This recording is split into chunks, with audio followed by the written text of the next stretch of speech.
Hello everyone, I am Sustika Shrestha. Today I am here to present about leadership. This presentation outlines the definition of leadership, highlighting nursing leadership. Then I will further discuss about the importance of nursing leadership in clinical environment and wrap up talking about one of my preferred leadership styles and reasons for its selection. Before starting, may I know from you all what is leadership? Well, let me start.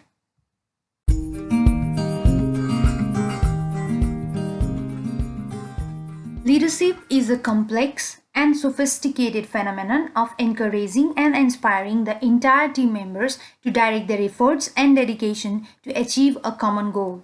In other words, the process of guiding team members about the way how certain things need to be done and motivating them to work to obtain same goals is referred as leadership. Healthcare environment is being more advanced and demanding. For this, selection of suitable leader is the most difficult task. Good leadership is the backbone of the organization which determines its success and failure. Leadership is the very important aspect of nursing. Leadership in nursing is the process in which the leader facilitates followers by giving them motivation, coordinating and collaborating with them through effective communication and guiding and supporting them to provide highest level of patient care with the aim to obtain optimum health.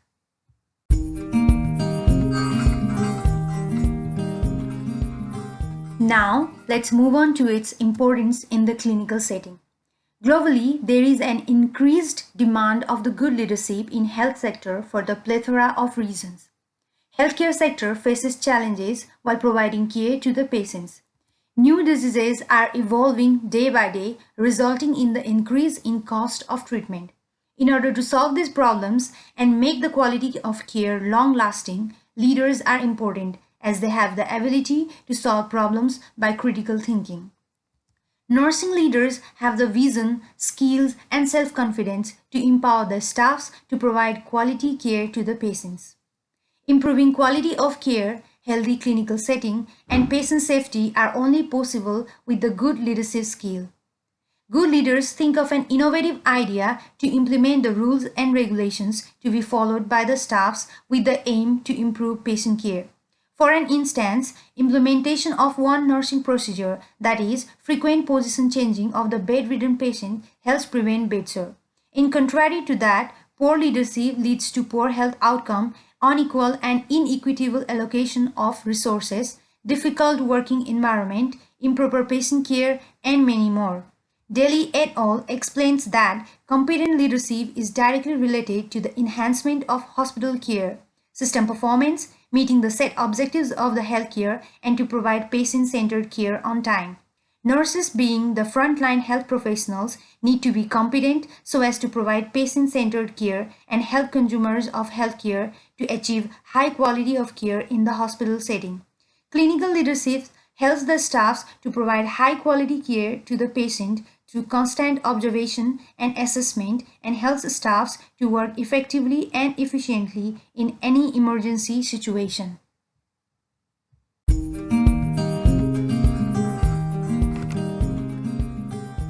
After this, let's talk about my choice of leadership style and rationale for my selection. There are several leadership styles such as transactional, transformational, autocratic, and democratic, and many more. Among all these, I would like to talk about democratic leadership style. It is also known as participative leadership style as there is participation of all the staff members. Gastill 1994 states that democratic leadership is distributing responsibility among the membership, empowering group members, and aiding the group's decision-making process. It is difficult for the leaders alone to achieve the goals and objectives of the organization. For this reason, direct participation of team members is a key to successful accomplishment of goals.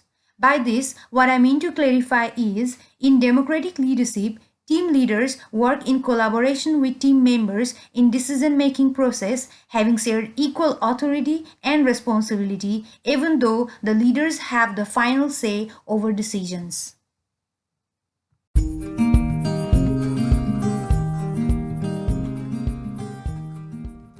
Democratic leadership has several benefits Some of them could be there is exchange of the roles between the leaders and followers. The leaders and subordinates share an equal voice and there is no hierarchy. That means there is no superior and inferior while making decision.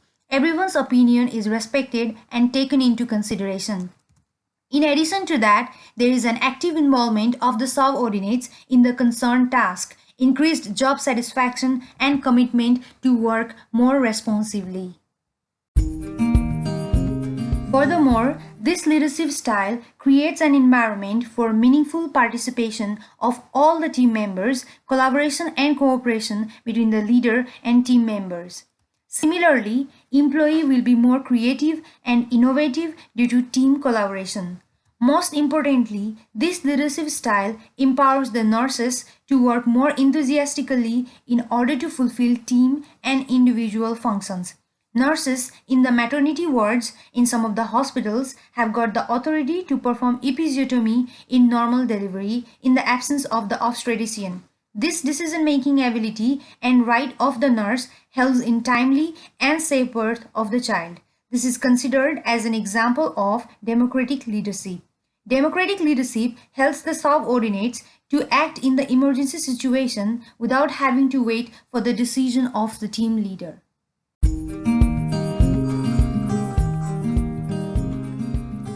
However, this leadership style has got some demerits as well. The following are its demerits.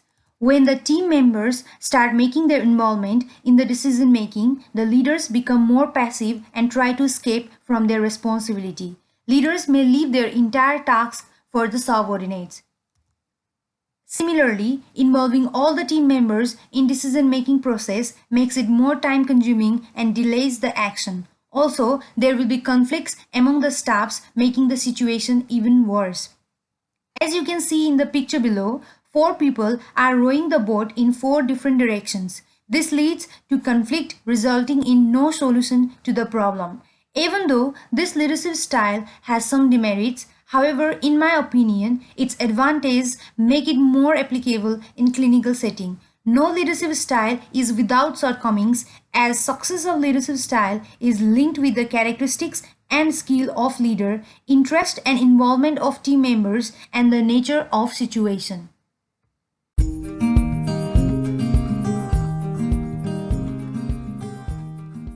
Finally, I would like to summarize my entire presentation. The process of guiding team members and motivating them to work to obtain same goals is referred as leadership. Similarly, leadership in nursing is the process of collaborating with health team members to provide high-quality patient-centered care. Clinical leadership helps to improve quality of care, healthy clinical setting, and patient safety. Nursing leader empowers staff by their vision, skills, and self-confidence. Out of so many leadership styles, I selected democratic leadership for the discussion.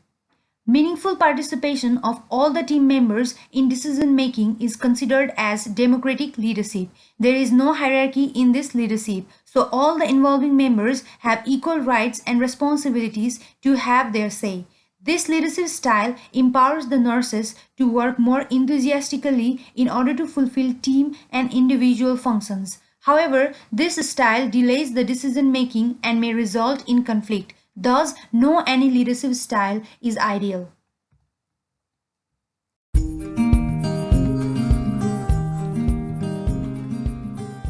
Having said this, I would like to end my presentation.